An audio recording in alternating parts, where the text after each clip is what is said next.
Good afternoon all my dear students. देखिए, आपके लिए इतना एक जो इम्पोर्टेंट प्रोग्राम है, जो कॉमर्स, इकोनॉमिक्स और फाइनेंस के जो स्टूडेंट है उनके लिए ये प्रोग्राम स्पेशली ऑर्गेनाइज किया गया है। फाइनेंशियल अवेयरनेस जो हम इंडिया में देखते हैं, तो थोड़ा सा हमारे देश में जो है इन्वेस्टमेंट के अगर मायने अगर देखेंगे तो घर में डिब्बे में पैसे रखना या चावल के डब्बे में पैसे रखना, ऐसे हमारी जो माएँ करती है, वो एक इन्वेस्टमेंट का जरिया हमारे यहाँ माना जाता है या सेविंग का जरिया माना जाता है कि जो भी घर खर्चे के लिए पैसे मिलते हैं उनको, तो उनमें से बचा के वो डिब्बे में छुपा के रखती है या साड़ियों की घड़ी में छुपा के रखती है, और जब भी जरूरत रहती है तो झट से पैसे निकाल के देती है। हम लोग देखते हैं, बचपन से देखते आ रहे हैं। तो इन्वेस्टमेंट हमारे खून में है, बचत करना हमारे खून में है। हमें बचपन से सिखाया जाता है कि अगर 1 रुपया तुम कमाते हो तो 25 पैसे बाहर बाजू में निकाल के रखो। लेकिन अगर हमें देश को भी एक डेवलपमेंट की ओर लेके जाना है या डेवलप करना है, और हमें भी थोड़ा सा अगर अच्छी दिन, जिसको बोल रहे हैं अभी मोदी जी बोलते हैं कि अच्छे दिन आएंगे, तो जो अच्छे दिन हमें देखने हैं तो वो इन्वेस्टमेंट के जरिए आते हैं। और एक रियल इन्वेस्टमेंट कैसे करना चाहिए या इन्वेस्टमेंट का क्या महत्व है हमारे जीवन में और ये कैसे होना चाहिए, इसके बारे में एक बहुत ही इम्पोर्टेंट ये ऐसे प्रोग्राम हम सभी के लिए, सभी स्टूडेंट्स के लिए ले रहे हैं, जो फाइनल ईयर और एमकॉम के हमारे स्टूडेंट्स हैं वो इसमें ज्वाइन हो रहे हैं। तो सिद्धांत सर ने हमें एक अच्छी अपॉर्चुनिटी दी है, और जो प्रोग्राम होस्ट है उन्होंने हमें एक अच्छी एक अपॉर्चुनिटी दी है कि हम समझ सके कि इन्वेस्टमेंट क्या है और कैसे करना चाहिए। इससे एक अवेयरनेस तो होगा ही, उससे और ज्यादा हम देश की तरक्की के लिए भी थोड़ा सा हमारा जो बोलते हैं खारीचा वाटा, जसं मराठीत म्हणतात, ऐसे हम लोग थोड़ा सा इसमें योगदान दे सकते हैं। तो ये इसके लिए ही ये पूरा प्रोग्राम हमने ऑर्गेनाइज किया है। सिपेंड बरार कॉलेज के हमारे प्राचार्य डॉक्टर मिलिंद भारती सर आज थोड़ा बिजी है, इसलिए वो ये प्रोग्राम में ज्वाइन नहीं हो पाए, लेकिन उन्होंने भी ये प्रोग्राम के लिए बहुत सराहना की है और इसका इम्पोर्टेंस उन्हें भी पता है। तो उन्होंने ये प्रोग्राम लेने के लिए हमें परमिशन दी। सिद्धांत सर ने बहुत ज्यादा मेहनत करके ये प्रोग्राम रेडी करके हमारे पास लेके आए हैं, तो उनके भी मैं आभार व्यक्त करती हूँ। हमारे प्राचार्य सर के, हमारे मैनेजमेंट के मैं आभार व्यक्त करती हूँ, और जो प्रोग्राम हमें प्रोवाइड कर रहे हैं वो पूरे लोगों को मैं उनको धन्यवाद देते हुए मेरे शब्दों को विराम देती हूँ, और सिद्धांत सर को मैं रिक्वेस्ट करती हूँ कि वो पूरा प्रोग्राम आगे चलाए। Thank you sir, thank you very much. Thanks a lot ma'am. तो मैम हम इनिशिएट कर दे, अब जो है अराउंड 35-36 पार्टिसिपेंट्स हैं। हाँ, yes sir, please carry on. Okay, चलिए ठीक है। Just 1 minute, students. So, a very good afternoon to all my students. I am meeting you after a long time. And आप लोगों से बातचीत करके मुझे बहुत अच्छा लगता है, इसीलिए मैं आपके पास अगेन आया हूं। एंड मैं चाहता हूं कि आप लोग अपने फाइनेंशियल करियर में बहुत आगे बढ़े, professionally and financially both way. तो इसीलिए इसमें हमने एक सीरीज की है जिसका नाम है फर्स्ट पे चेक, ठीक है। सो हम बिलीव करते हैं कि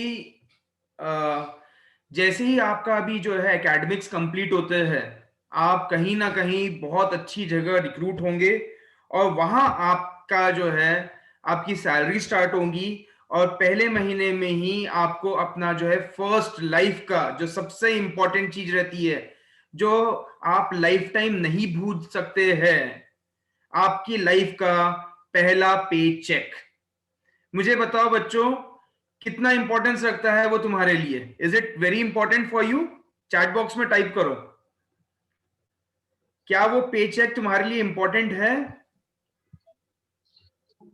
yes yes, Saroj ma'am is saying, Saroj is saying sir बहुत इंपॉर्टेंट है। हम तो सोचते हैं कि घर वालों की आंखों में आंसू आ जाएंगे वो पहला चेक देख के कि मेरे बच्चे ने जो है आज पहली कमाई किया है। मैं बेटा अभी शो कर रहा हूं, I have not just started this thing, या so let me just share one screen. I would show the PPT so that you would be able to relate कि हम ये प्रोग्राम में क्या कवर करने वाले हैं। and what is the importance of this program. So just 1 second, hold on.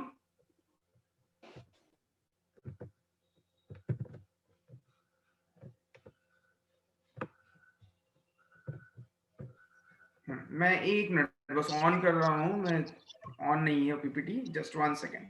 Share the screen and have started PPT to share. ठीक है. So I hope this is visible to all.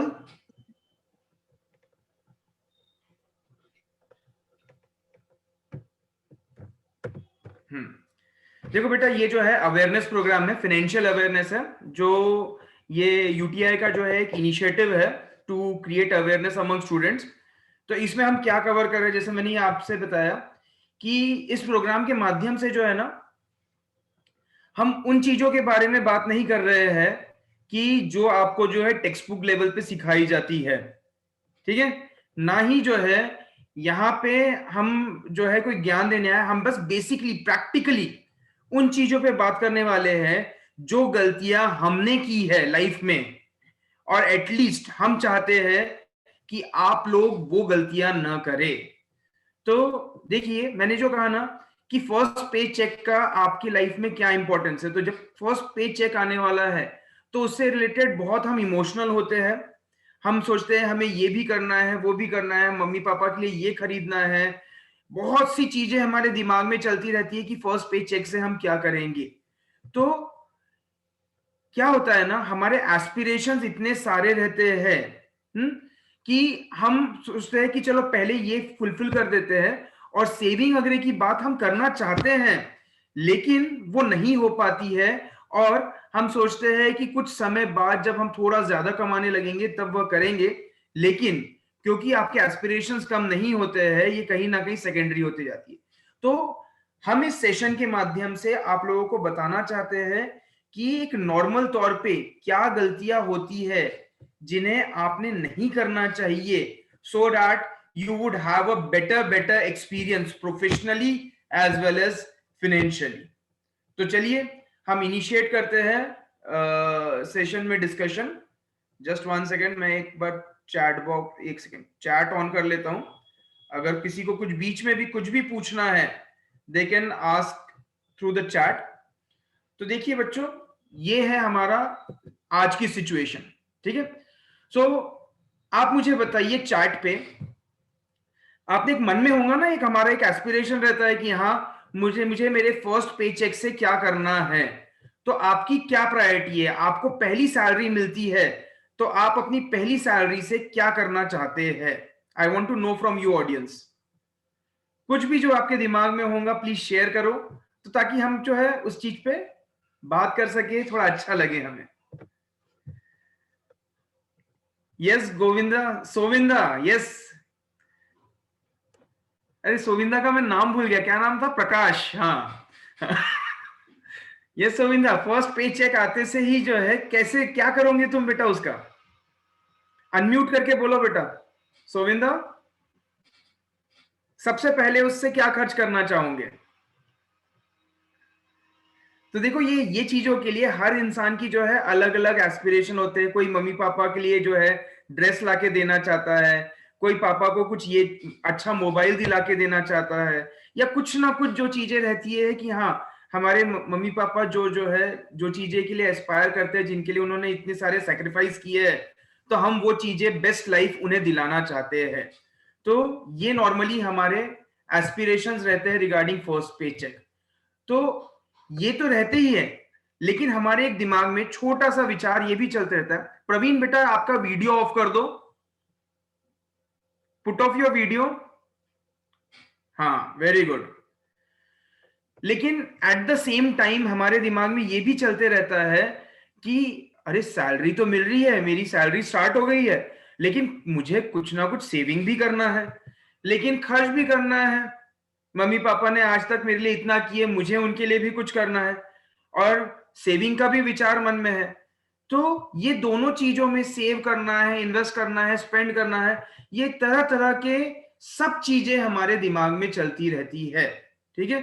लेकिन practically मैं बताता हूं कि ये spending पे हम ध्यान देते हैं और ये सेविंग और इन्वेस्टमेंट रह जाता है। तो देखिए पॉइंट ये है कि हम जो है ठीक है सेविंग करना स्टार्ट करते हैं, जैसे मेधा मैम ने अभी आपको बताया, कन्वेंशनली हमें सिखाया गया है कि हाँ जो है आप अपनी गुल्लक में पैसा डालिए, इधर उधर मत पैसा रखिए, जो है आप सेफ लेवल पे जो है एट द मोस्ट क्या करते हैं कि सेविंग बैंक अकाउंट रख देते हैं, खोल लेते हैं, उसमें पैसा धीरे धीरे जमा होने लग जाता है, ठीक है। लेकिन क्या होता है ना बेटा कि जब हम पिगी बैंक में पूरे पेमेंट से फैमिली का 50% और खुद के लिए 10 से 15% सेविंग, वेरी गुड धीरज, वेरी गुड, बहुत अच्छी बात कही आपने, है ना। तो मैं क्या कह रहा था कि ये सब चीजें हमारे दिमाग में चलती है तो हम थोड़ा बहुत सेविंग भी स्टार्ट करते हैं, लेकिन सेविंग जो हमें कन्वेंशनली क्या सिखाया जाता है कि बेटा ये जो है आपकी जो इनकम है इसमें से आप जो है खर्चे करने के बाद जो थोड़ा बहुत बचता है वो एक साइड में रख दीजिए, ठीक है। तो हम नॉर्मली या तो पिगी बैंक में रखते हैं या सेविंग बैंक अकाउंट में रखते हैं, लेकिन जैसे सिंपल लेवल पे कर रहे हैं, जैसे ही हम अपनी गुल्लक में पैसा डालते हैं तो रोज रात को एक चूहा आता है और उस पैसे को खा जाता है। तो इस जो है मोटे चूहे का नाम है महंगाई, महंगाई, इन्फ्लेशन, ठीक है। सो क्या है ना, अगर आप जो है नॉर्मल लेवल पे, एक बहुत बेसिक चीज मैं समझा रहा हूं लेकिन ये प्रैक्टिकलिटी है, क्या होता है ना कि हम हमारे जॉब में इतने बिजी हो जाते हैं कि हम सोचने लगते हैं अरे क्या फर्क पड़ रहा है, मैं सेविंग तो कर रहा हूं, एटलीस्ट लोग तो सेव भी नहीं कर पाते हैं, अगर पैसा नहीं बढ़ रहा है तो क्या फर्क पड़ता है। लेकिन अगर पैसा नहीं बढ़ रहा है तो रोज रात को ये चूहा आपके सेविंग बैंक में से जो है या गुल्लक से जो है पैसा खा जाता है। तो देखिए हमें कहीं ना कहीं पैसे को जो है इन्वेस्ट करना होता है, चैनलाइज करना। देखिए ये जो महंगाई का जो इम्पैक्ट है, मैं जस्ट आपको ओवरऑल बताना चाहूंगा कि जस्ट आप रिलेट करिए, मैं रिलेट करना चाहूंगा। मैं जब 7th 8th स्टैंडर्ड में था, मुझे याद है, तब मैं जब पापा के साथ में जब पेट्रोल के लिए फ्यूलिंग के लिए हम जाते थे तो तब शायद 8 से 10 रुपए लीटर पेट्रोल मिलता था, ठीक है। लेकिन वही पेट्रोल आज जो है over a period of 32 years अब वो 92 रुपए लीटर हो गया है, ठीक है। तो इन्फ्लेशन का इंपैक्ट जो रहता है वो क्या रहता है, ह्यूज रहता है। तो देखिए अगर आज जो है कोई चीज आपको 30,000 रुपए में मिल रही है तो वही चीज अगर आप आज से जाके जो है 20 साल बाद लेते हैं तो उसी चीज के लिए जो है आपको करीब करीब जो है 80,000 रुपए खर्च करना होगा।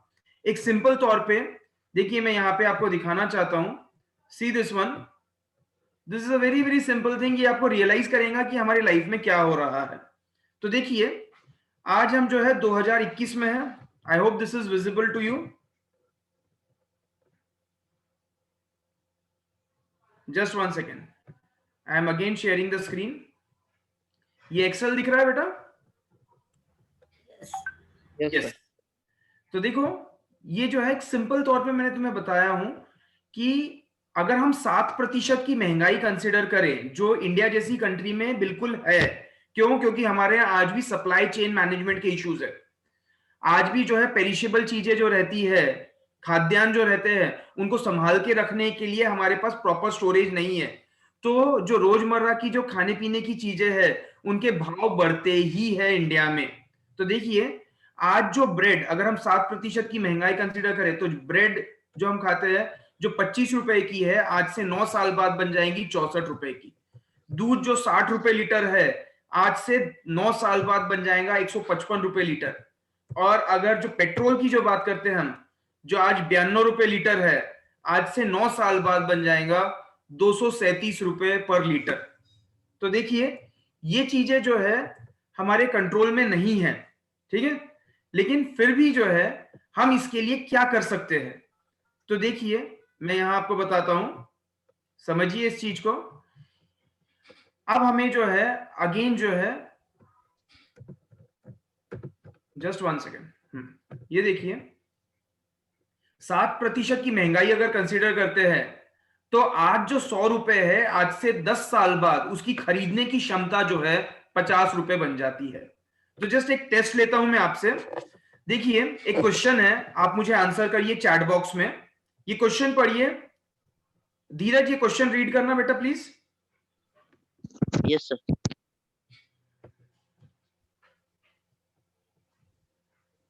हाँ ये क्वेश्चन रीड करो।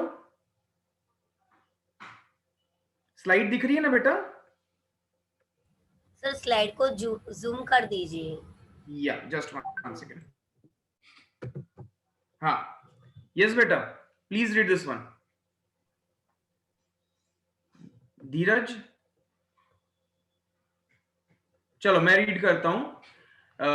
अगर आपके मंथली एक्सपेंसेस आज जो है 1 लाख रुपए पर मंथ है, तो अगर आप यही लाइफस्टाइल आगे भी मेंटेन करना चाहते हैं तो 15 साल के बाद आपको यही लाइफस्टाइल मेंटेन करने के लिए पर मंथ कितना लगेगा, अगर हम 5% की महंगाई सालाना अज्यूम करते हैं तो क्या लगता है आपको कितना अमाउंट होना चाहिए? चैट बॉक्स में पुटअप करिए।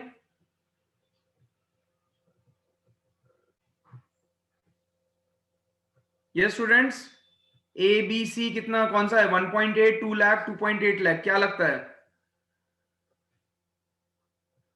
कंपाउंडिंग है ये, मैंने आपको कई बार बताया कंपाउंडिंग का क्या इंपॉर्टेंस होता है, कितने फास्ट पैसा मूव होता है कंपाउंडिंग में। So I would just check in the chat box. हाँ यस धीरज, मुकेश, सोविंदा, कितना होता है अमाउंट? सो ये अमाउंट करीब करीब हो जाता है 2.8 लाख। तो अगर आज जो खर्चे आपके जो है 1 लाख रुपीस पर मंथ से फुलफिल हो रहे हैं, वही लाइफस्टाइल लीड करने के लिए आगे चल के आपको 2.8 लाख लगते हैं। ठीक है, तो आपको जो है ये आइडेंटिफाई करना रहता है कि आप बेसिकली जो है किस लिए जो है निवेश कर रहे हैं। ये देखिए मैंने आपको एक इंपॉर्टेंस इसका बताया था कि आपको आइडेंटिफाई करना है कि हाँ आपको जो है घर खरीदने के लिए पैसे जमा करना है, एक वेकेशन जाना है, अपनी फैमिली के हेल्थ के लिए आपको और हायर एजुकेशन करना है, घर में कार लेना है, अपने रिटायरमेंट के लिए कॉलेज का कुछ और एकेडमिक्स करना है। तो ये कुछ ना कुछ चीजें रहती है जो हर इंसान से इंसान जो है डिफर करती है और इसके अनुसार आप जो है निवेश करते हैं। तो आपने सबसे पहले ये एक कागज पे लिखना चाहिए कि आप किस पर्पस के लिए जो है पैसा निवेश कर रहे हैं, किस पर्पस के लिए आपको फ्यूचर में पैसा लगेगा। ठीक है, और उसे आइडेंटिफाई करिए कि हाँ मुझे उस काम के लिए आगे चल के कितना पैसा लगेगा, तो वो क्लैरिटी होना चाहिए। जैसे अगर मैं अभी तुम लोगों से पूछता हूं बेटा, आप लोग कहते हैं कि सर हमारा जो है हमें जो है एक घर बांधना है, हमें घर बांधने के लिए जो है पैसा लगेगा, फ्यूचर में खुद का एक घर लेना है। अच्छा, तो ये जो आपने फाइनेंशियल गोल कहा ना, ये धुंधला है, क्लैरिटी नाम की चीज नहीं है। जैसे अब आप लोगों ने कहा सर मुझे घर बांधना है, लेकिन आपने क्लियरली बताया क्या कि 2 BHK बनाना है, 3 BHK बनाना है, एक बंगला बनाना है या एक फ्लैट बनाना है, सिटी में लेना है या गांव में लेना है, ये नहीं बताया, तो ये धुंधला है। ये जब तक उसके साथ में एक मॉनेटरी वैल्यू अटैच नहीं होती है तब तक ये क्लियर गोल नहीं है। तो आप क्लियरली उसमें मेंशन करिए मुझे घर बांधकाम के लिए इस साल में करीब करीब इतना पैसा लगेगा, तो वो क्लियर गोल होता है। इस तरह से जो भी आपकी इंपॉर्टेंट चीजें हैं उन्हें आप लिख लीजिए। मुझे मेरे फैमिली के हेल्थ के लिए जो है प्रोटेक्शन के लिए इतना पैसे का प्रोटेक्शन चाहिए, मुझे मेरे हायर एजुकेशन के लिए ये साल में इतना पैसा चाहिए। सो क्लियरली इस तरह से लिख लीजिए। अब इस तरह से लिखने से क्या फायदा होगा, इसमें बड़े बड़े फिगर्स दिखेंगे आपको, और बड़े बड़े फिगर्स दिखेंगे तो क्या होगा, ये फिगर्स देख के आपको प्रेशर आएगा। क्या होगा? प्रेशर आएगा, टेंशन आएगा। और समझ लो बच्चों, ये आज हमारी लाइफस्टाइल में हो गया है, इंसान बगैर प्रेशर के कुछ काम नहीं करता है। ठीक है, मुझे बताओ आप लोग, जब तक आपका टाइम टेबल नहीं आता है, एग्जाम टाइम टेबल, क्या आप लोग पढ़ाई करते हैं? क्या आप स्टडी करते हैं क्या टाइम टेबल आने के पहले? नहीं, लेकिन जैसे ही टाइम टेबल आता है, आप प्रॉपरली जो है अपने एफर्ट्स लगाते हैं, अपना रूटीन सुधारते हैं और प्रॉपरली पढ़ाई करके अच्छे नंबर से पास आउट होते हैं। तो पॉइंट ये है, इस तरह से लिख लेते हैं अगर आप, तो उसे देखते हैं, सोचते हैं उस बारे में, और इंपॉर्टेंट चीज ये है, देखेंगे तो सोचेंगे, सोचेंगे तो कुछ करेंगे। ठीक है? So that's why we need to write up those things. Then अब एक नेक्स्ट चीज पे हम आते हैं। ये देखो बेटा, 3 गुरु मंत्र है, जैसे बोलते हैं ना, की टू सक्सेस, की टू सक्सेस। ये अगर फाइनेंशियल लाइफ में अगर आप सक्सेसफुल होना चाहते हैं तो ये 3 आपके गुरु मंत्र है। ठीक है?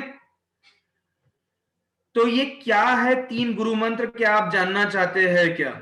This is a very very important thing. Write up in the chat box, do you want to understand this guru mantra? कि ये गुरु मंत्र आपने समझ लिया तो आपको जो है पूरा फाइनेंशियल ज्ञान अच्छी तरह से आ जाता है। Do you want to know about this one? Yes, Mukesh is saying yes sir, we want to know this guru mantra. Chat box में टाइप करिए yes or no, be participative. Yes Saroj is saying yes sir, we want to know. चलिए ठीक है, तो ये गुरु मंत्र क्या है? सबसे पहला है, क्या लिखा है बॉटम में, क्या लिखा हुआ है? Risk preservation. रिस्क प्रिजर्वेशन का मतलब है कि आपको जो है, जैसे मैंने बताया था ना इंश्योरेंस में एक बार, अपने आप को अलग अलग तरह की रिस्क से बचाना। हर इंसान जो है अलग अलग तरह की रिस्क से एक्सपोज्ड है। अगर इतनी सब रिस्क का रोज टेंशन आप लेके ऑफिस में जाते हैं कि कल चल के मेरी मम्मी पापा की तबीयत खराब हुई तो क्या होगा, मेरे घर में कोई चोरी हो गई तो क्या होगा, कल चल के मैं जो है इतना ट्रैवल करता हूं, मुझे कुछ हो गया तो मेरी फैमिली का क्या होगा। अगर ये सब दिमाग में आपके कंटिन्यूअसली चलता रह रहा है तो क्या आप काम पे फोकस कर पाएंगे? क्या would you be able to focus on your work इतनी चिंताओं के साथ? नहीं। तो ये चिंता जो है हमें किसी और को दे देनी पड़ती है, लेकिन इस चिंता को किसी और को देने के तरीके को हम कहते हैं इंश्योरेंस। क्या कहते हैं? इंश्योरेंस। जस्ट देखो, मैं मेरा ही एग्जांपल देना चाहूंगा। सुनो बच्चों, लास्ट ईयर सितंबर में मैं कोविड पॉजिटिव हो गया था और मेरी तबीयत बहुत खराब हो गई थी एंड आई वाज हॉस्पिटलाइज्ड। और उस समय सिचुएशन इतनी खराब थी कि कोई भी हॉस्पिटल्स एडमिशन नहीं ले रहे थे and there was a huge spending. यानी रूम का रेंट 15,000 20,000 था, मैं आईसीयू में था 8 दिन, तो बहुत खर्चा लगा वो पूरे ट्रीटमेंट में। लेकिन वो जब ट्रीटमेंट हुआ ना बेटा, मेरे दिमाग में एक चीज हमेशा थी कि हाँ ठीक है, खर्चा हो रहा है, कोई प्रॉब्लम नहीं, ये सभी पैसा जो भी मैं खर्च कर रहा हूँ, मेरे पास इंश्योरेंस है, हेल्थ इंश्योरेंस है, ये सारा पैसा मुझे रीइंबर्स कर लिया जाएगा, तो मुझे इतना प्रेशर नहीं है। लेकिन अगर मेरे पास इंश्योरेंस नहीं होता तो मैं हॉस्पिटल में बैठे बैठे सोचते रहता, अरे रोज इतनी दवाई लग रही है, रोज इतना खर्चा लग रहा है, घर में वैसी तकलीफ है। तो ये सब विचार के चलते मुझे लग रहा है मेरे पॉकेट में होल हो रहा है। तो ये सब अगर विचार मेरे मन में चलते रहता तो क्या मैं जल्दी ठीक होता था क्या? नहीं, ये विचारों के साथ मेरी तबीयत जल्दी ठीक नहीं होती थी। लेकिन मुझे इस बात की शाश्वती थी कि हाँ, मुझे टेंशन लेने की जरूरत नहीं है, ये सभी पैसा वापस आ जाएगा, मुझे बस मेरी तबीयत पे ध्यान देना है। तो मैं जल्दी जल्दी ठीक हुआ और आज आप लोगों के सामने हूं। ठीक है?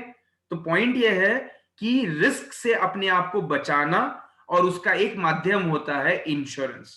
तो आप जब भी जो है, जैसे ही आपका पेचेक स्टार्ट होता है, जॉब ज्वाइन करते हैं, तो अपनी फैमिली के लिए जो है हेल्थ इंश्योरेंस लीजिए, अपने लिए टर्म इंश्योरेंस लीजिए। तो ये चीजें इंपॉर्टेंट रहती है जो जिनका महत्व बहुत ज्यादा है आपकी लाइफ में। तो कुछ पार्ट आपके सेविंग का जो है कहां जाना चाहिए? आपके प्रिजर्वेशन में, रिस्क प्रिजर्वेशन में, यानी अपनी अपनी फैमिली को, अपने आप को अलग अलग रिस्क से बचाना। इसलिए आपकी सैलरी का जो है सालाना जो इनकम है उसका 2 से 3% या 5% आपको इंश्योरेंस पे खर्च करना चाहिए, ताकि आप हर तरह से अपने आप को सेव कर लें। यानी अगर आपकी सालाना आय 3 लाख रुपए है तो 3 लाख रुपए का 5% कितना होता है? 3 लाख का 5% कितना होता है? करीब करीब 15,000 रुपए। 15,000 रुपए में आप अपनी फैमिली के लिए हेल्थ इंश्योरेंस भी लीजिए और अपने लिए टर्म लाइफ इंश्योरेंस भी लीजिए, तो आपकी फैमिली प्रोटेक्टेड हो गई। ठीक है। अब नेक्स्ट है कि मुझे जो है कभी भी कोई भी बीमारी, लाचारी, इमरजेंसी के लिए भी जो है कुछ भी किसी भी रीजन से जो है कोई भी चीज के लिए जो है अपना एक कंटिजेंसी भी चाहिए और अपनी पैसे को मुझे संभाल के बचा के रखना है। ठीक है। तो हम अगर घर में पैसा रखते हैं तो हमें डर लगता है कि कुछ चोरी हो जाए, कुछ हो जाए, है ना। तो हम वो पैसा कहां दे रखते हैं? बैंक में रखते हैं। लेकिन बैंक में जब हम पैसा रखते हैं तो सेविंग बैंक अकाउंट में हमें जो है मात्र जो है 4% ब्याज मिलता है, और अगर एफडी करते हैं तो एफडी में भी 5.5 से 6% ब्याज मिलता है, उससे ज्यादा हमें कुछ नहीं मिलता है। ठीक है। तो अगर हम देखें महंगाई 7%, बैंक में आपका पैसा एवरेज में 5 से 6% से बढ़ रहा है, तो क्या सही मायनों में वो महंगाई को हरा रहा है क्या? नहीं, वो महंगाई को नहीं हरा रहा है। एम आई राइट? बैंक में पैसा आपका महंगाई को हरा पा रहा है क्या? नहीं। तो लेकिन फिर भी बैंक में हम पैसा रखते हैं, क्योंकि बैंक में पैसा हम हमारी जो है पैसे को प्रिजर्व करने के लिए, वो एटलीस्ट जो है उतना बढ़े कि वो महंगाई के जितना बढ़ जाए। जैसे महंगाई 6% है तो बैंक में भी जो है 6% मिल रहा है, तो आज जो मैं 100 रुपए से जितना चीजें खरीद सकता था उतनी ही चीजें अगले वर्ष भी खरीद सकूं 106 रुपए से। इसलिए हम हमारी वेल्थ को प्रिजर्व करने के लिए, परचेसिंग कैपेसिटी, खरीदने की क्षमता को बरकरार रखने के लिए बैंक में पैसा रखते हैं। लेकिन क्या बैंक में आपका पैसा महंगाई को हरा के आपके लिए कुछ वेल्थ क्रिएट कर रहा है क्या? आज तक किसी इंसान को आपने देखे कि उसने कहा कि सर मैंने बहुत पैसा कमाया, मैं आज बहुत बड़ा अरबपति या लखपति हो गया हूं, करोड़पति हो गया हूं। क्यों? क्योंकि मैंने जो है बैंक में एफडी किया था। आज तक आपने किसी से ऐसा सुना? सर मैं बैंक में एफडी करके जो है करोड़पति बन गया हूं, सुना है कभी आज तक ऐसा? नहीं। तो जब हम वेल्थ क्रिएशन की बात करते हैं, बच्चों चैट में रिस्पॉन्ड करो, have you heard this thing? No, है ना। तो लेकिन ये आपने हमेशा सुना है कि मैंने इस तरह का इन्वेस्टमेंट किया था, मैंने वो प्लॉट खरीदा था तो वो इतना बढ़ गया, मैंने वो जो है म्यूचुअल फंड में इन्वेस्ट किया था, मैंने वो शेयर में इन्वेस्ट किया था तो इतना पैसा बढ़ गया, जिसके वजह से आज मेरी फैमिली की वेल्थ क्रिएट हो गई है। तो पॉइंट ये है, ये जो दो माध्यम है जरूरी आपकी लाइफ में, मैं ये नहीं कहूंगा नहीं है, लेकिन इनका पर्पस अलग है। हम कई बार जो है गलत समझते हैं, हम इंश्योरेंस को निवेश समझते हैं और एफडी को निवेश समझते हैं। इंश्योरेंस और एफडी निवेश नहीं है। इंश्योरेंस और एफडी निवेश नहीं है। ये क्या है? इंश्योरेंस प्रिजर्वेशन है, रिस्क प्रिजर्वेशन है, और ये जो है बैंक जो है वेल्थ प्रिजर्वेशन है। जितना भी पैसा है अगर आप उसको बस संभाल के रखना चाहते हैं तो बैंक में रखते हैं, पैसा वहां ज्यादा बढ़ता नहीं है। तो वेल्थ क्रिएशन के लिए हमें जाना पड़ता है कुछ अलग जगह, जिसे हम कहते हैं म्यूचुअल फंड्स। तो इसके बारे में एक अंडरस्टैंडिंग क्रिएट कर रहे हैं, क्योंकि लोगों के कैसा है ना, बच्चों के कंसेप्ट क्लियर नहीं रहते। मम्मी पापा ने किस तरह से बताया, अरे मी तुमच्या भविष्यासाठी इंश्योरेंस करतो। इंश्योरेंस निवेश नहीं है, वो कंफ्यूजन है बेसिकली। तो इंश्योरेंस आपके जो रिस्क से बचाने के लिए है, बैंक अकाउंट आपके पैसे को संरक्षित रखने के लिए है, और पैसे को बढ़ाने के लिए जो है आपको उसे निवेश करना होता है, और निवेश का एक माध्यम है म्यूचुअल फंड। तो देखिए इसके बारे में हम और जानने की कोशिश करेंगे। ठीक है। सो ये जो तीनों चीजें हैं, क्या है? Risk preservation, wealth preservation and wealth creation. ये तीनों चीजें इंपॉर्टेंट है हेल्दी फाइनेंशियल लाइफ के लिए। अगर आप जो है कोई एक ही चीज कर रहे हैं तो वो सही नहीं है, आपको तीनों चीज करना है लाइफ में, ठीक है, लेकिन बैलेंस होना इंपॉर्टेंट है। तो देखिए, अब जस्ट मैं एक एग्जांपल के तौर पे देता हूं कि हम जानना चाहते हैं कि रिटायरमेंट पे में जो है, मुझे रिटायरमेंट के बाद अपनी लाइफ लीड करने के लिए कितना पैसा लगेगा। देखिए, मैंने आपको ये चीज शायद बताया भी होगा। देखो, अभी हम सभी बच्चे जो क्रिकेट देखते हैं ना बेटा, तो क्रिकेट में हमें सबसे ज्यादा क्या पसंद आता है? 2020। Yes, do we like 2020? Yes, है ना? तो हमें जो है 2020 बहुत पसंद आता है। जस्ट मैं यहां पे टाइप करता हूं। हाँ, आपको पता है बच्चों, आज हमारी लाइफ भी बन गई है 30-20। क्या बन गई है? 30-20।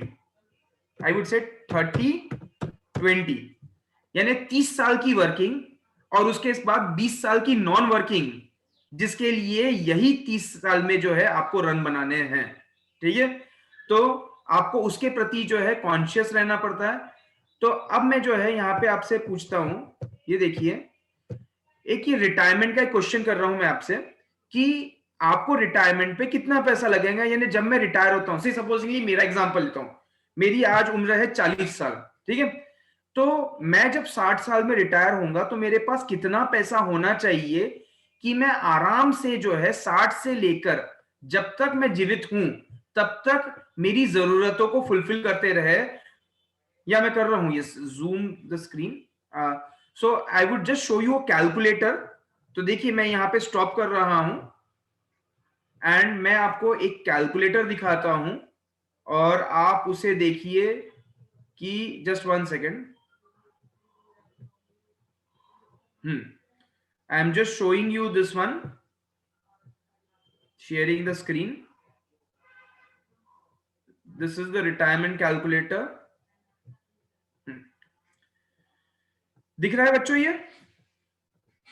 Write up in the chat box. Yes, yes, yes. Very good, very good.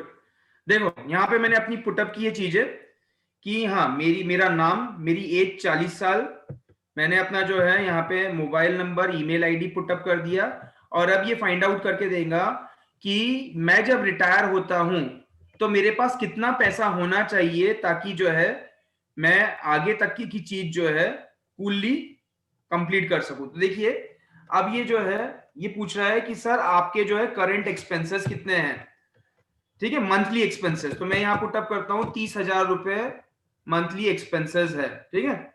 अब जो है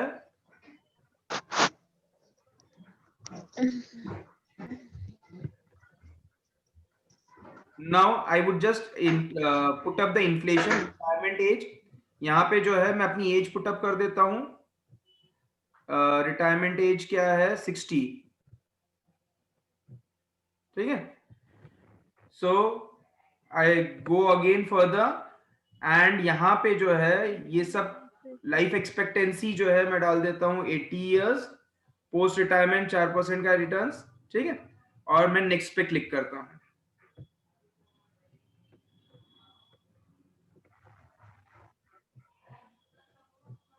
जस्ट 1 सेकेंड।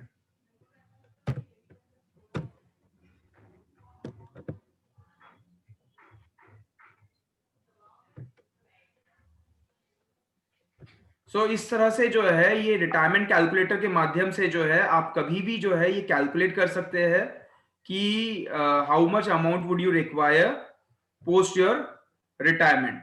तो अगेन मैं जो है यहाँ स्क्रीन पे आता हूं।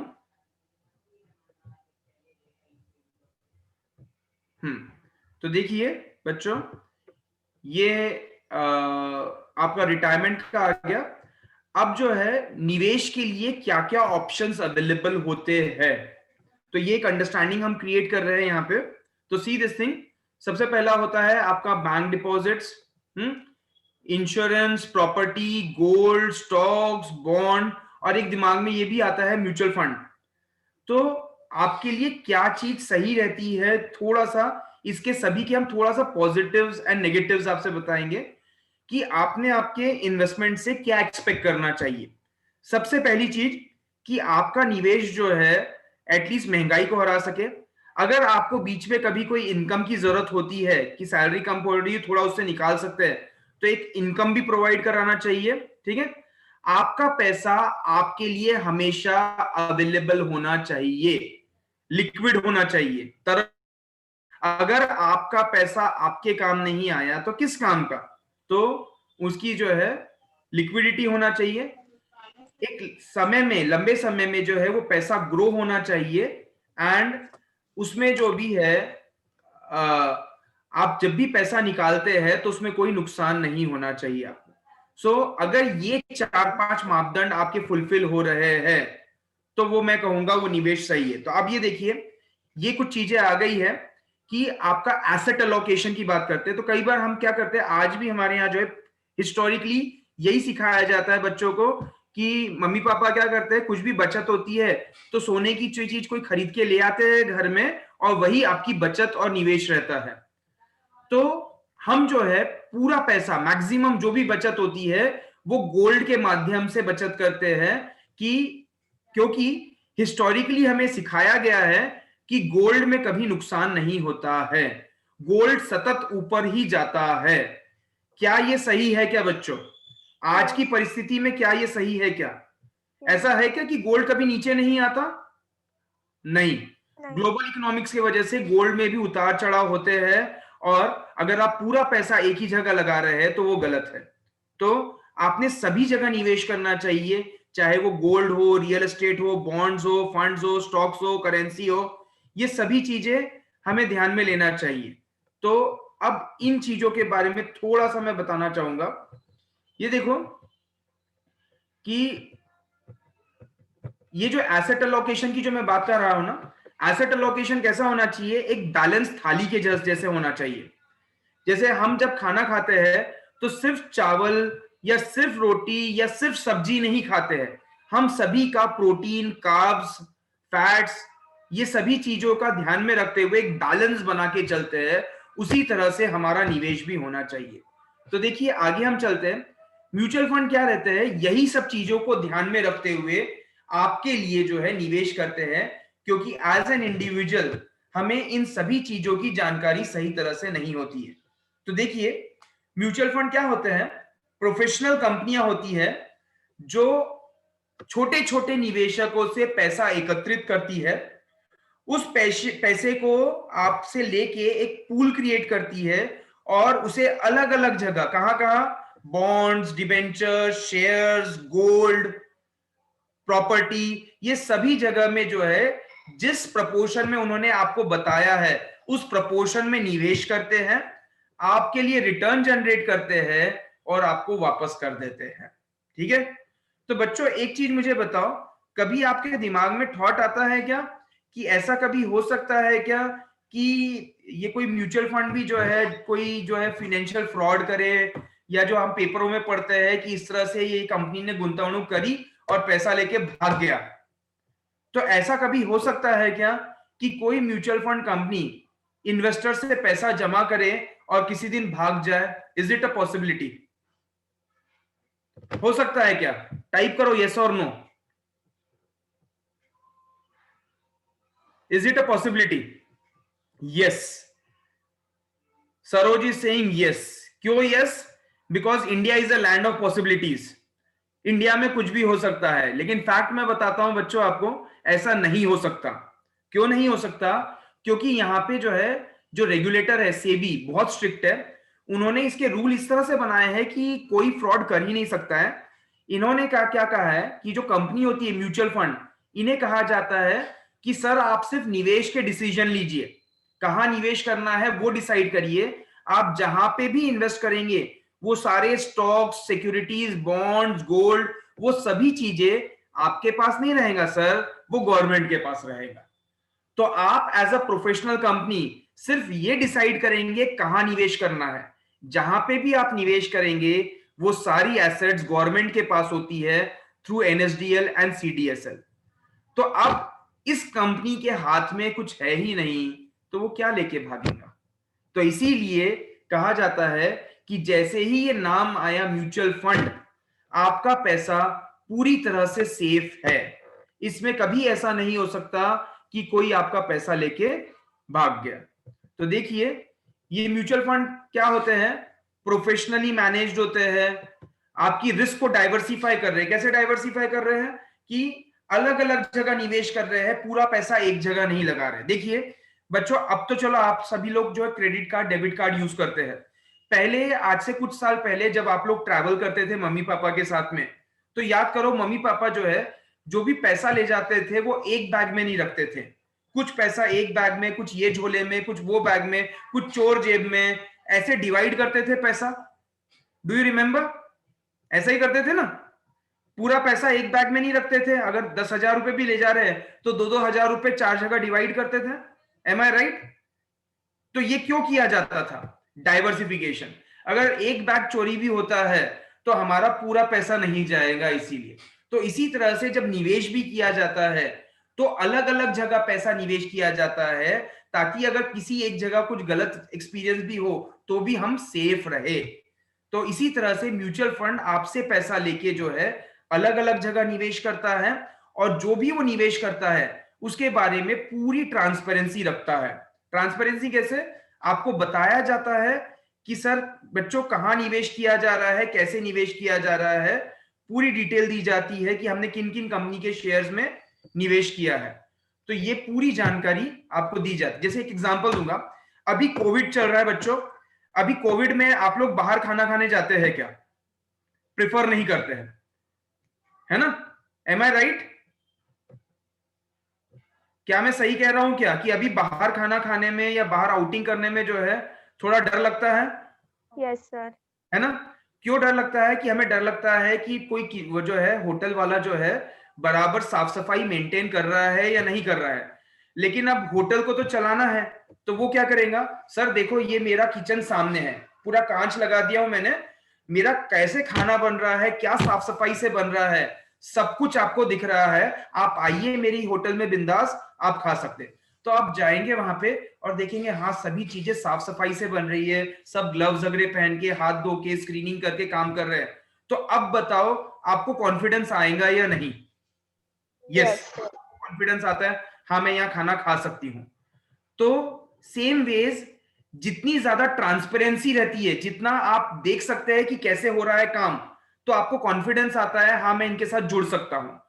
लेकिन जब निवेश की बात आती है, मुझे बताओ जब आप बैंक में एफडी करते हैं तो बैंक क्या कभी आपको बताता है कि सर हम आपसे जो डिपॉजिट ले रहे हैं उसे हम किन किन कंपनियों को उधार दे रहे हैं?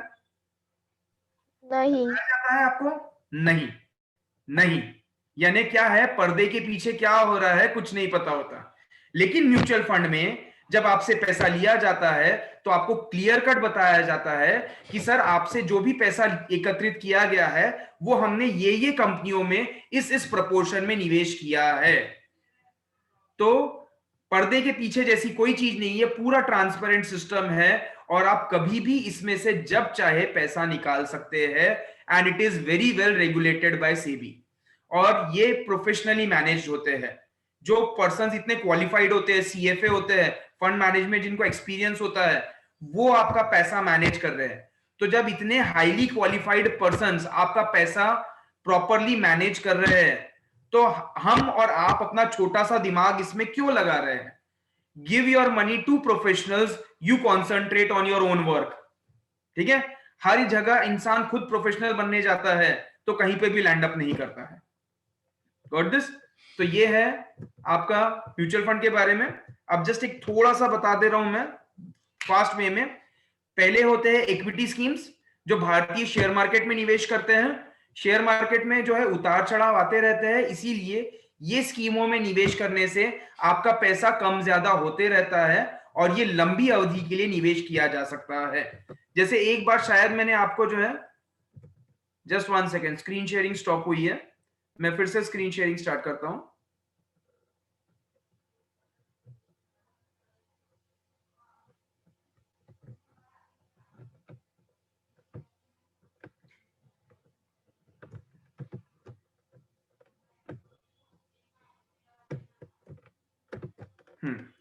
तो अगर आप लोग रिकलेक्ट कर सकते हैं तो मैंने इक्विटी से रिलेटेड एक बार आपको एक एग्जांपल बताया था इक्विटी म्यूचुअल फंड यानी क्या होता है? खरगोश, याद है?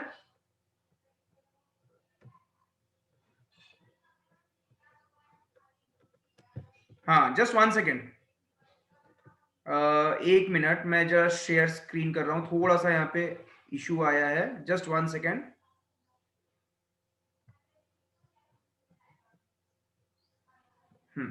मैं अब शेयर कर रहा हूं।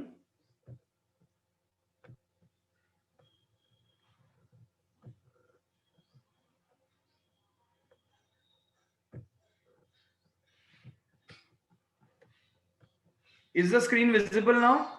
Write up in the chat box. Yes. Yes sir. मैं इसको फुल स्क्रीन कर देता हूं अभी।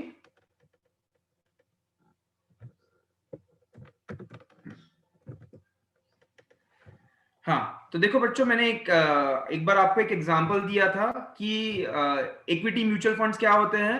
खरगोश, जो जंप लगाता है, अप डाउन होता है, लेकिन जो है लंबी अवधि में जो है आपको ज्यादा रिटर्न देता है। ठीक है, तो ये होते हैं आपके इक्विटी फंड्स।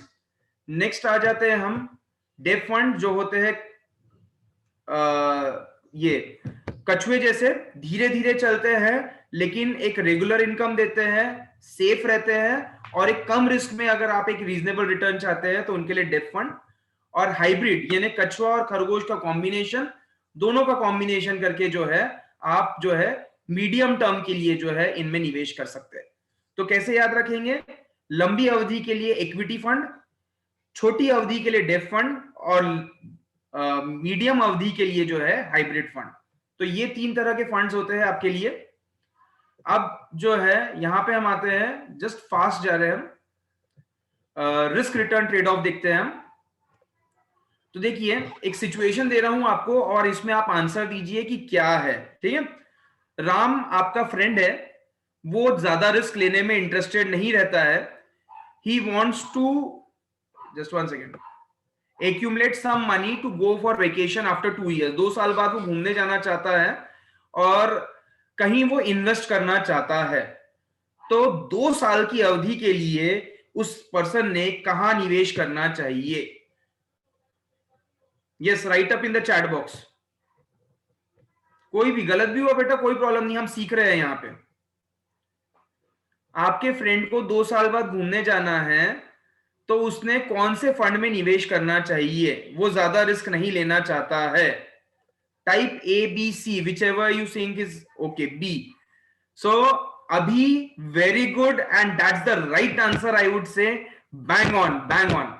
तो आपने सही तरह से कंसेप्ट को समझ लिया है। ठीक है, सो शॉर्ट टर्म फंड में इन्वेस्ट करें, क्योंकि इंडेक्स फंड जो रहता है वो इक्विटी से रिलेटेड होता है और वो लॉन्ग टर्म के लिए रहता है।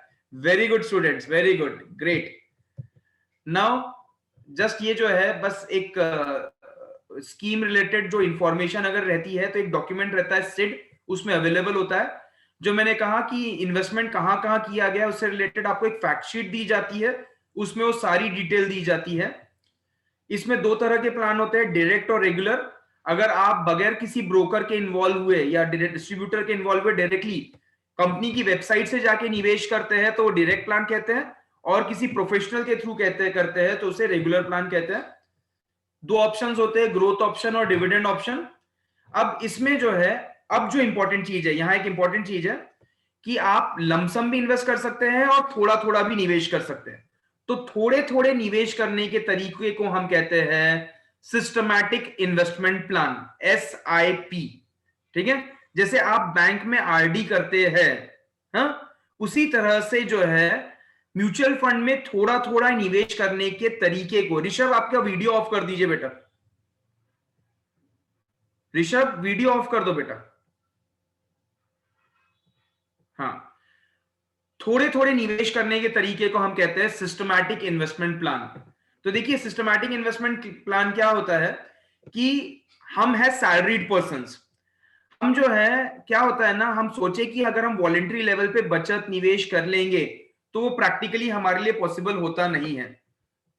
तो हम क्या करते हैं कि एक स्टैंडिंग इंस्ट्रक्शंस दे देते हैं कि हर महीने की ये तारीख को मेरे अकाउंट से ये 1000 रुपए 2000 रुपए निकल जाए, इमीडिएटली जो है वो निवेश हो जाए म्यूचुअल फंड में, और फिर जो बचे हैं उसमें से जो है मैं अपने खर्चे मैनेज करूं।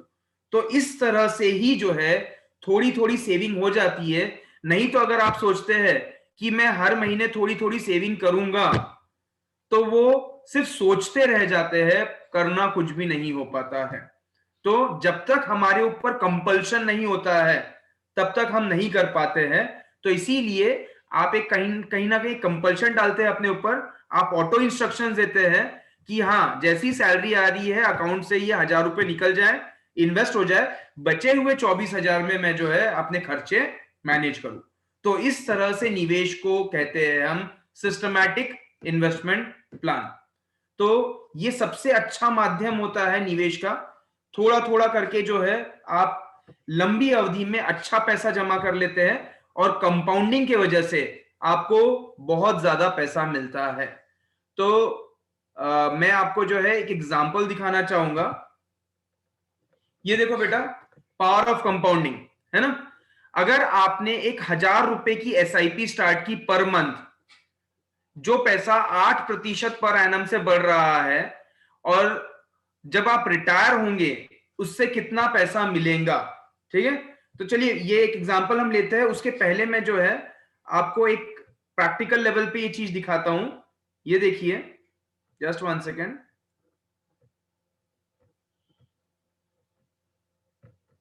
Just 1 second, beta. I am just sharing this one so that you understand this thing very importantly.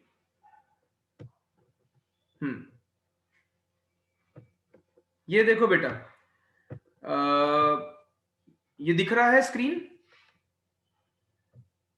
Yes, sir. देखो यहाँ पे जो है मैं किसी का भी एग्जांपल ले लेता हूँ। से सपोजिंगली यहाँ अगेन जो है मैं धीरज का एग्जांपल ले लेता हूँ।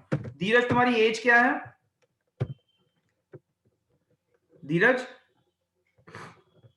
से मैं कहता हूं धीरज की एज है से सपोजिंगली 25। रिटायरमेंट के लिए कितने साल बाकी है? 35 साल बाकी है। 60 साल में रिटायर होगा। 35 साल यानी कितने महीने होते हैं? 420 महीने। अब धीरज ने सोचा चलो मैं एक छोटा सा अमाउंट 1000 रुपए जो है अपने रिटायरमेंट के लिए जमा करता हूं, एक आरडी करता हूं या जो है एक एसआईपी करता हूं 1000 रुपए पर महीने की, ताकि कुछ ना कुछ मेरे पास रिटायरमेंट के लिए पैसा जमा हो, ठीक है। अब वो बोलता है कि सर मुझे जो है किसी तरह की जो है रिस्क नहीं लेना है, मैं जो है एक ऐसी जगह इन्वेस्ट करना चाहता हूं जहां साल के जो है मात्र 6% रिटर्न मिलते हैं, और यानी महीने के हो गए 0.5% रिटर्न, ठीक है, 0.5% रिटर्न महीने का। तो 420 महीने बाद, आज से 35 साल बाद जब जो है धीरज रिटायर होगा, कब? 2055 में, तो उसे रिटायरमेंट पे कितना मिलेगा पैसा? 14,31,000। दिखने के लिए बहुत अच्छा लग रहा है अमाउंट, है ना। लेकिन धीरज सोचता है कि सर ये तो बहुत धीरे धीरे बढ़ रहा है पैसा, मैं थोड़ी रिस्क ले सकता हूं। मैं एक इक्विटी फंड में निवेश करता हूं लंबी अवधि के लिए, ताकि मेरा पैसा जल्दी बढ़े। तो वो क्या करता है, इक्विटी म्यूचुअल फंड में एसआईपी स्टार्ट करता है, जहां उसे 15% के रिटर्न मिलते हैं। तो 15% सालाना यानी महीने का कितना हो गया? 1.25%। तो मुझे बताओ धीरज कि ये जो 14 लाख रुपए है, देखो मैंने क्या किया हूं, इन्वेस्टमेंट वही कर रहे हो 1000 रुपए प्रति माह, लेकिन मैंने सिर्फ निवेश जो है ब्याज की दर बढ़ा के जो है 6% से 15% कर दी है। तो क्या ये 14 लाख भी 20 लाख हो जाएगा क्या? What would be the end amount? Yes, Dheeraj, chat box में पुटअप करो। कितना होना चाहिए शुभांगी? कितना पैसा होना चाहिए? Guesswork 20 lakh. Shubhangi saying yes sir 20 lakh हो जाना चाहिए, लेकिन देखते हैं कितना होता है पैसा। यहां अगेन आता हूं मैं। अब देखो कितना होता है अमाउंट। सर आपकी थोड़ी आवाज कट रही है सर। हाँ, जस्ट 1 सेकेंड, मैं ऐसा करता हूं, मेरा वीडियो ऑफ करता हूं। Just 1 second, stop video. हाँ, अब सुनाई दे रहा है? यस। हाँ सर, अब आ रहा है क्लियर। हाँ, तो देखो, अब देखो वही, अब 15% से जो 14 लाख हो रहा था, ये कितना हो गया धीरज? 1,48 लाख, यानी 10 गुना, यानी मात्र 7-8% ज्यादा मिलने से जो है आप निवेश उतना ही कर रहे हैं 1000 रुपए प्रति माह, लेकिन अब कितना हो गया, 1,48,00,000। तो ये है पावर ऑफ कंपाउंडिंग। हम इमेजिन नहीं कर सकते कि कंपाउंडिंग के वजह से जो है हमारी लाइफ में कितना बड़ा इंपैक्ट क्रिएट होता है। तो ये जो चीज है, ये इंपॉर्टेंट चीज इसलिए है इसमें कि जस्ट 1 सेकेंड, मैं अगेन शेयर कर रहा हूं स्क्रीन।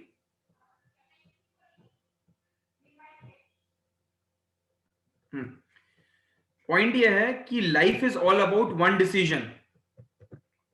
आप एक डिसीजन लेते हैं कि मुझे लाइफ में कोई रिस्क नहीं लेना है, तो आप वहीं जो है 10-12 लाख पे रह जाते हैं। लेकिन अगर आप एक प्रॉपरली जो है एसआईपी के माध्यम से निवेश करते हैं, तो लंबी अवधि में जो है आपका पैसा बहुत बढ़ता है और बहुत अच्छा ग्रो होता है। तो देखिए एक एग्जांपल दिया है, लाइफ में जितने जल्दी आप स्टार्ट करें उतना ज्यादा बेनिफिट है। तो देखिए 2 एग्जांपल दिए गए, राम और श्याम। तो राम ने जो है अपना जो है 5,000 की एक एसआईपी स्टार्ट किया 20 साल की उम्र से, ठीक है। एंड उसने जो है ये एसआईपी मात्र 20 से लेके 30 साल तक के किया, यानी 10 साल किया, और फिर जो है एसआईपी बंद कर दिया और वहां से जो है उसे उस पैसे को जो है निवेश रहने दिया जब तक वो रिटायर होता है। और श्याम ने क्या सोचा, अरे अभी 20 साल में तो अभी तो क्या मौज मस्ती के दिन है, अभी कोई सेविंग करता है क्या?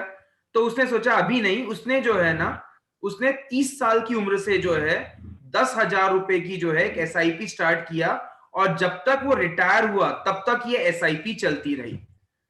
तो अब मुझे बताओ, राम के पास रिटायरमेंट पे ज्यादा पैसा होगा या श्याम के पास?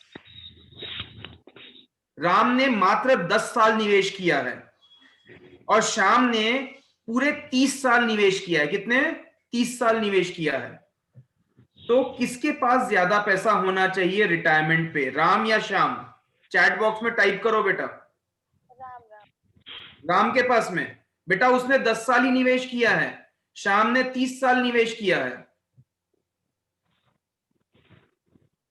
सब राम के बारे में कह रहे हैं। चलो वेरी गुड, देखते हैं। ये देखो, राम जब रिटायर होता है, सुनो, ये देखो, राम जब रिटायर होता है तो उसके पास होते हैं करीब करीब 11.5 करोड़, और श्याम जब रिटायर होता है तो उसके पास होते हैं मात्र 3.5 करोड़। कैसे? हमने 12% के रिटर्न अज्यूम किए इसमें। राम ने क्या किया, जल्दी स्टार्ट किया और उस पैसे को निवेश रहने दिया। श्याम ने क्योंकि देरी से स्टार्ट किया, तो भले ही वो डबल अमाउंट इन्वेस्ट कर रहा था, फिर भी उसका कॉर्पस कम हुआ। तो पॉइंट यह है कि निवेश की दुनिया में आप जितने जल्दी स्टार्ट करते हैं उतना अच्छा है, जितना डिले करेंगे उतना आपके लिए मुश्किल होगा, ठीक है। सो ये एक और एक बेनिफिट रहता है रुपी कॉस्ट एवरेजिंग का, कि एसआईपी के माध्यम से आप हर महीने थोड़ा थोड़ा खरीदते हैं, तो जब भी मार्केट गिरता है तो आप ज्यादा यूनिट्स खरीदते हैं, और जब मार्केट बढ़ता है तब आप जो है कम यूनिट्स खरीदते हैं। समझ लीजिए आपके पास में जो है 1,000 रुपए है, आज आप मार्केट में गए आम खरीदने, तो आपने पाया आम 100 रुपए किलो है, तो कितने किलो आम मिलेंगे आपको? आपको मिलेंगे 10 किलो आम। लेकिन एक हफ्ते बाद आप जाते हैं तो वही आम जो है हो जाते हैं 70 रुपए किलो। तो आप उसी 1,000 रुपए से आपके कितने किलो आम खरीदे जाएंगे? 15 किलो आम खरीदे जाएंगे। तो पॉइंट यह है कि सस्ते मार्केट में आप ज्यादा खरीद रहे हैं और महंगे मार्केट में कम खरीद रहे हैं, जो आइडियली करना चाहिए, और इस एसआईपी के माध्यम से वो चीज हो जाती है, ठीक है।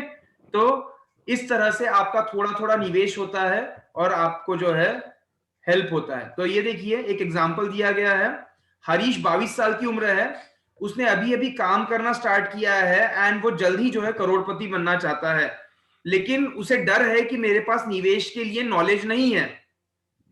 तो उसने क्या करना चाहिए? तो उसने जो है एक सिंपल से जो है 2,000 रुपए की एसआईपी करता है इंडेक्स फंड में। इंडेक्स फंड यानी जो भारतीय शेयर मार्केट के जो टॉप 50 कंपनियां हैं उनमें निवेश करते हैं। तो सोच समझने की बात नहीं है, धीरे धीरे धीरे धीरे अगर 12% की रिटर्न कंसिडर करते हैं, तो जब वो 37 साल का होता है, 22 से 37 यानी हार्डली 15 साल में वो उसके पास 1 करोड़ रुपए हो जाते हैं। तो कई बार हम सिर्फ सोचते रह जाते हैं, करते नहीं है। करना इंपॉर्टेंट है, इनिशिएट करना इंपॉर्टेंट है, that is the important thing. ठीक है, अब ये देखियो, जॉन, इसे जो है फोटोग्राफी का शौक है, इसको जो है पेंच जाने में बहुत अच्छा लगता है, तो अपने लिए एक एसएलआर कैमरा खरीदना चाहता है। तो वो एक ओवरनाइट फंड में जो है इन्वेस्ट करना चाहता है 1000 रुपए पर मंथ। अगर 6% के रिटर्न कंसीडर करते हैं और अगर लाख रुपए का कैमरा है तो 3 साल में उसके पास उतना पैसा हो जाएगा कि वो कैमरा खरीद सकता है।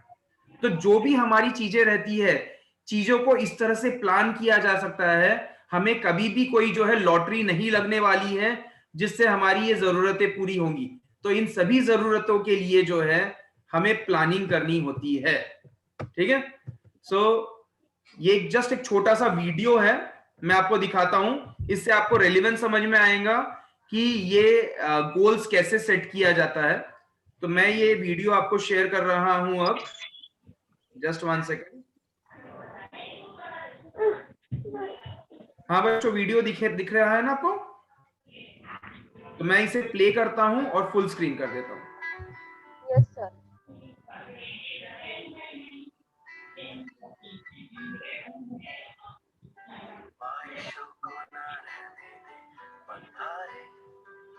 अपने अरमानों को पर लगाए, उड़ जा रे, उड़ जा रे, उड़ जा रे, रुकावटों को सारी कर दे गवारे, सपनों के पंखों को दे हवारे, उड़ जा रे, उड़ जा रे, उड़ जा रे, तेरी किस्मत है तेरे हाथों में, हाथों में, तेरी किस्मत है तेरे।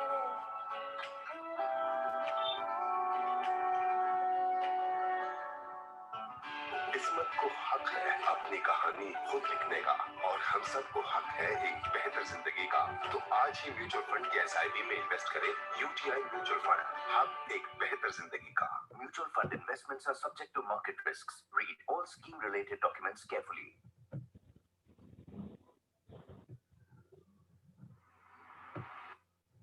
ठीक है, सो ये था आपका जो है, मैं स्टॉप कर रहा हूं शेयरिंग। ये एक वीडियो था जो आपको दिखाने की कोशिश की कि आप अपने सपनों को अचीव कर सकते हैं अगर आप सही तरह से जो है अपने निवेशों को जो है एसआईपी के माध्यम से प्लान करते हैं। तो बस अब कंप्लीशन पे आ गए बच्चों हम। तो आपको जो है, जो भी आपके जो गोल है, फाइनेंशियल गोल है, उनको अचीव करने के लिए कैसे करना है, तो एक एसआईपी कैलकुलेटर होता है कि आपको जो है इतने साल में ये अमाउंट तक पहुंचना है।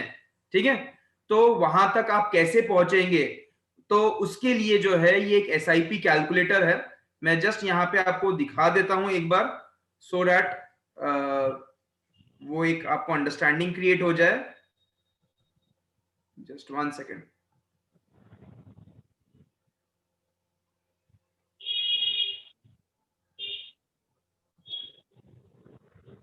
Just 1 second, student.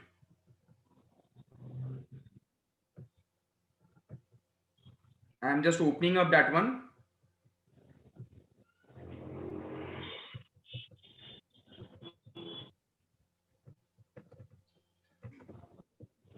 SIP calculator.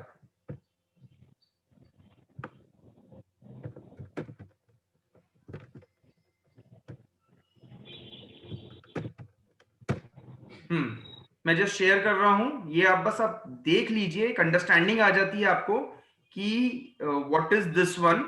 मैं जस्ट 1 सेकेंड शेयर कर रहा हूं आपको।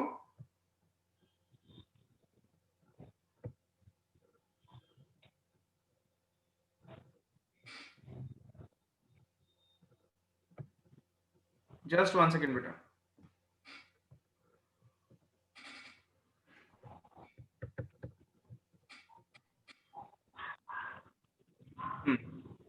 ये दिख रहा है बच्चों, ये देखिए एसआईपी कैलकुलेटर है।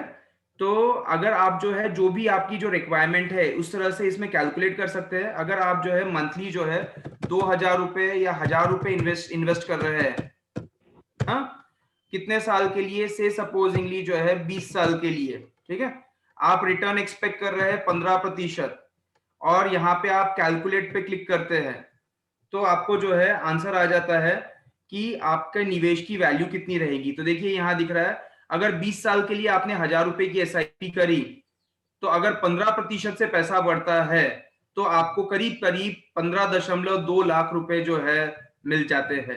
तो इस तरह से जो है आप अपनी जरूरत के अनुसार जो है कैलकुलेट कर सकते हैं कि मुझे कितने तरह की कैसी क्या इन्वेस्टमेंट करना है।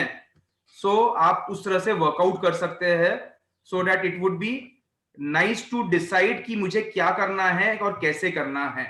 ठीक है, so this was one important thing. अब बस हम कंक्लूजन पे आ गए बच्चों। जस्ट शेयर स्क्रीनिंग पॉज हो गया है, जस्ट 1 सेकेंड, मैं शेयर कर रहा हूं अगेन। क्या ये बार बार इधर से उधर जाने में थोड़ा टाइम लग रहा है।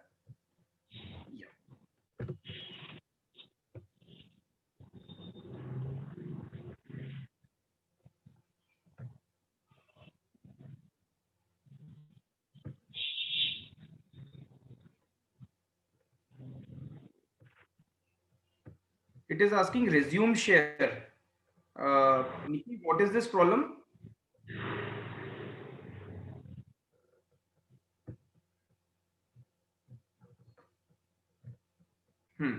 चलो, ये था बच्चों, ये वन थिंग थी।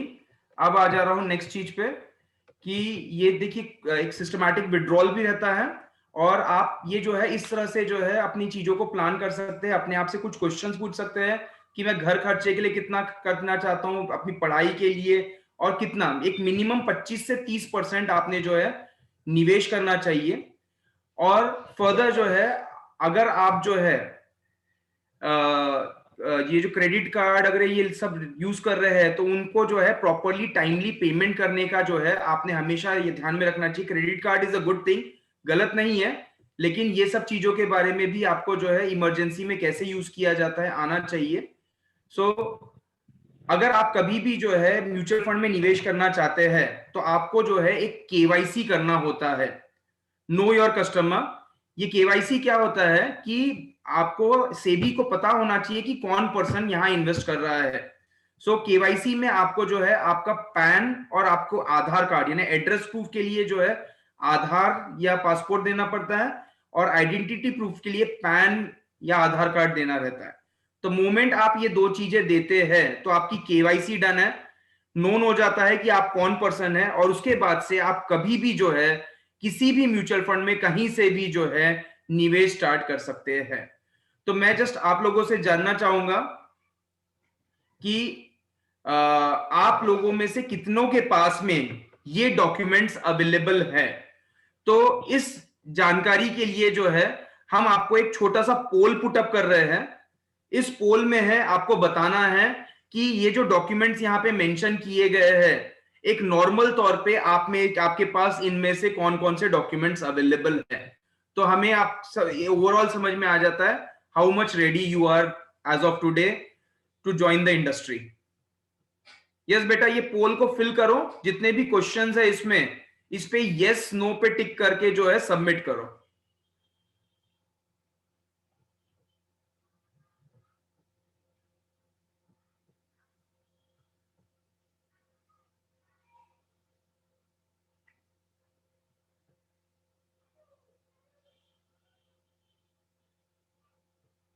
वेरी गुड बेटा, कुछ बच्चों के पास में पैन कार्ड भी है, आधार तो सबके पास में है, I am very much sure, और बैंक अकाउंट भी सभी के पास में है। बस एक थोड़ा कंसर्न रहता है कि कुछ बच्चों के पास में पैन कार्ड नहीं रहता है, बट स्टिल बहुत से बच्चों के पास में यहाँ पैन कार्ड बता रहे हैं, that's a very very good thing.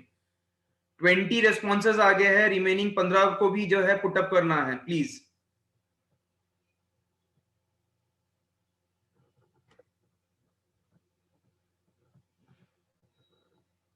Great great, चलो बहुत अच्छा। So the poll is about to end. Put up, do you have a PAN card? Do you have a Aadhaar card? Aadhaar card, all have said yes. Regarding PAN, only 13 students have PAN. चलो great, तो चलिए मैं आगे बढ़ता हूं इसमें। तो देखो बेटा, अगर आपको जो है कभी भी फ्यूचर में लाइफ में अगर आपको केवाईसी करना है, तो इन्वेस्टमेंट की बात नहीं कर रहे, लेकिन we should be investment ready. So UTI ने जो है इसको बहुत ही जो है सिंप्लीफाई कर दिया गया है कि आप कभी भी केवाईसी करना चाहते हैं तो देखिए यहाँ पे जो है पुटअप किया गया है यूटीआई डिजिटल केवाईसी।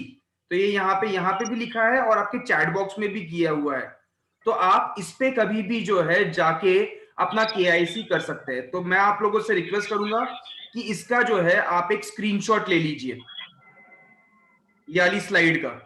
तो आप अगर कभी भी जो है आजकल कभी भी जो है अपने लिए अपने आप को इन्वेस्टमेंट रेडी रखना चाहते हैं तो केवाईसी डन है, तो जिस दिन आपके पास पैसा है उस दिन से आप निवेश करना स्टार्ट कर सकते हैं, नहीं तो हम लोग जो है निवेश के लिए पीछे रह जाते हैं।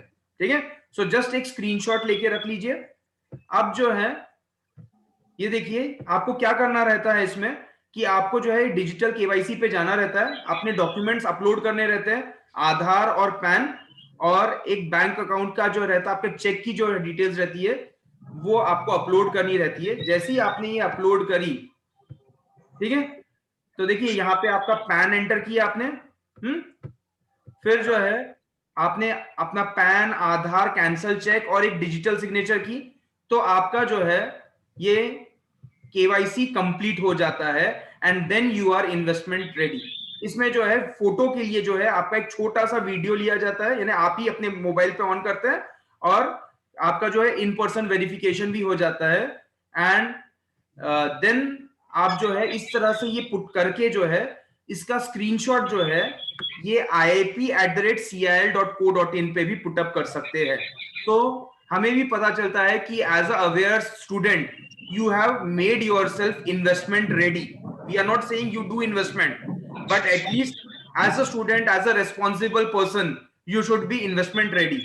तो आप इस तरह से अपना केवाईसी कर सकते हैं और वो केवाईसी करने के बाद में जो है स्क्रीनशॉट जो है आईआईपी, इसका भी एक स्क्रीनशॉट ले लो बच्चों, इसका भी जो है एक स्क्रीनशॉट ले लो और ये मेल आईडी पे जो है आप मेल कर सकते हैं कि हमने जो है ऐसा ऐसा केवाईसी किया है। So it gives your commitment level कि after attending the program you have understood the importance of this program और आप अपने आप को जो है इन्वेस्टमेंट रेडी कर लेते हैं।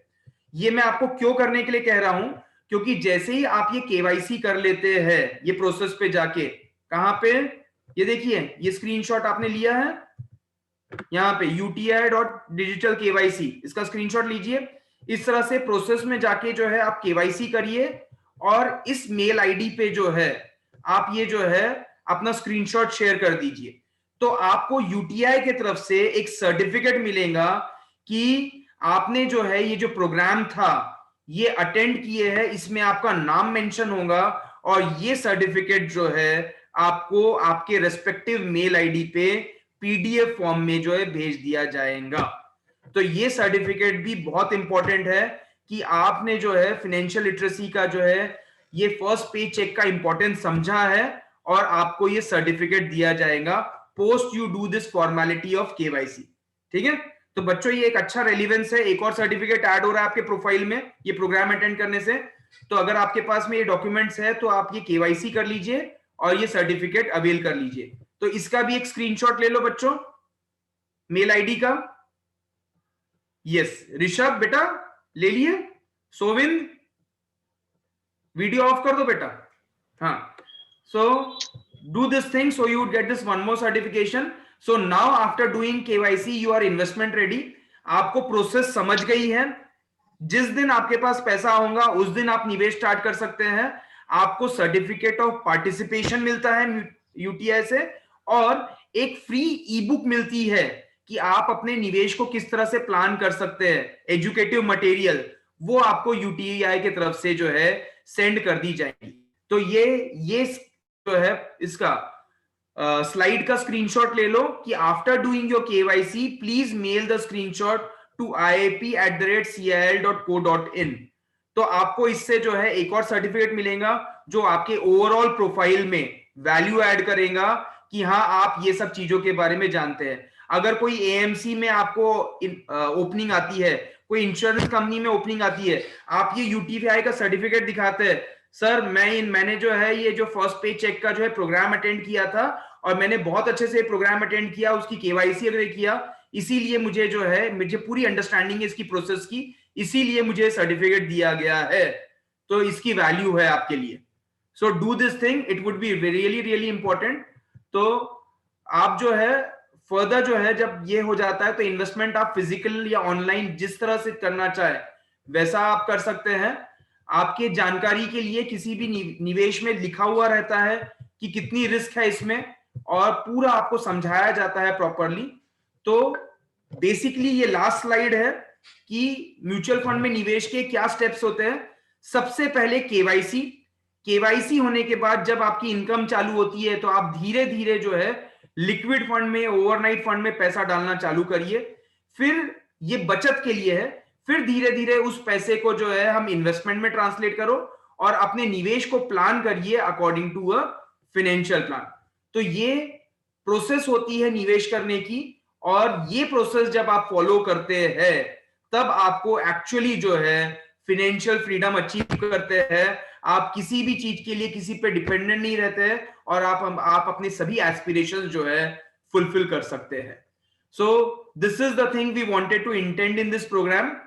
So this was the educational initiative taken by us to get you aware about all these things. So this was the things.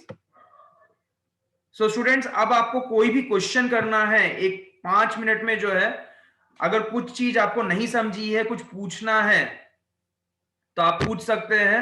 It would be helpful for you going ahead in taking decisions in your life.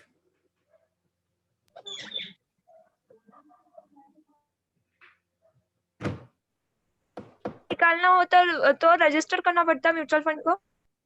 नहीं सुना बेटा, could you please repeat बेटा?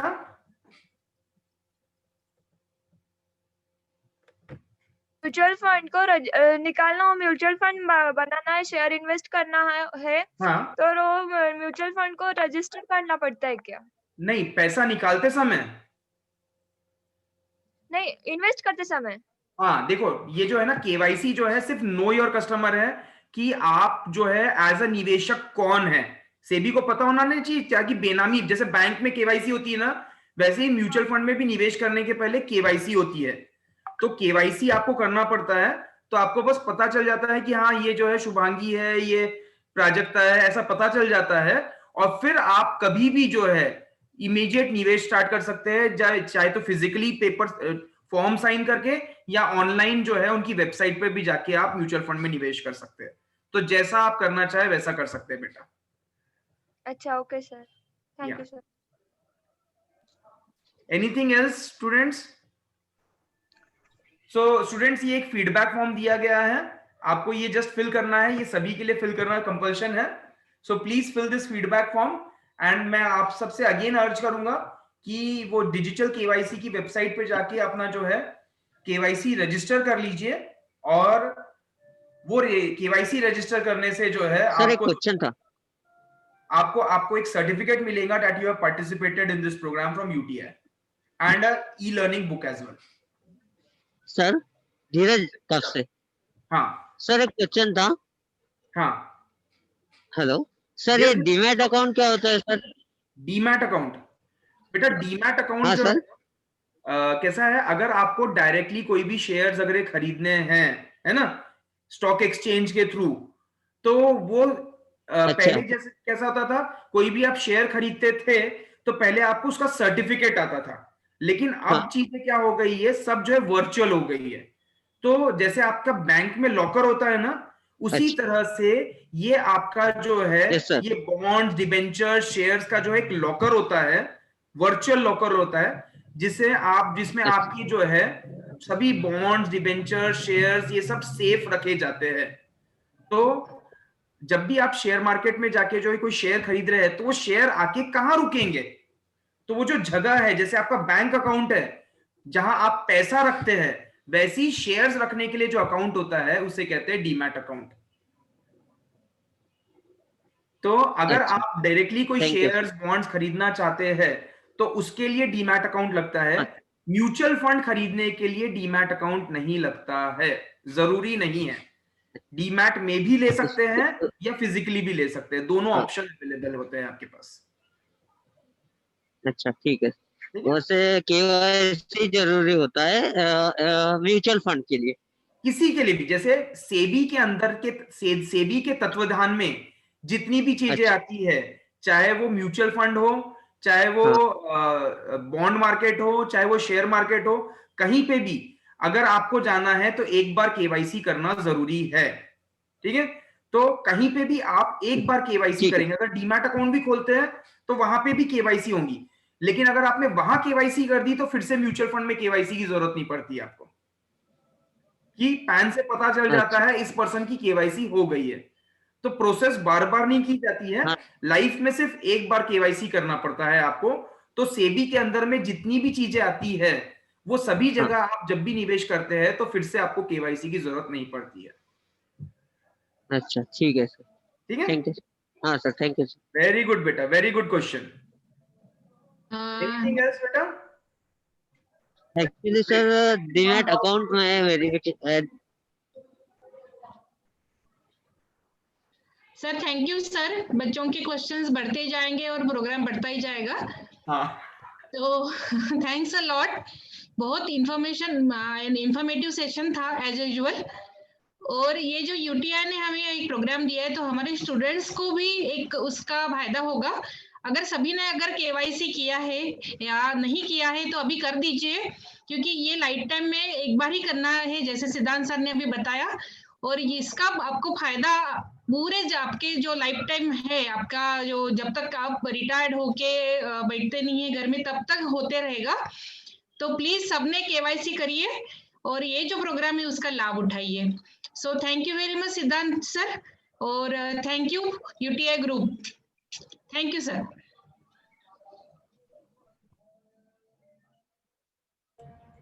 Thank you, sir.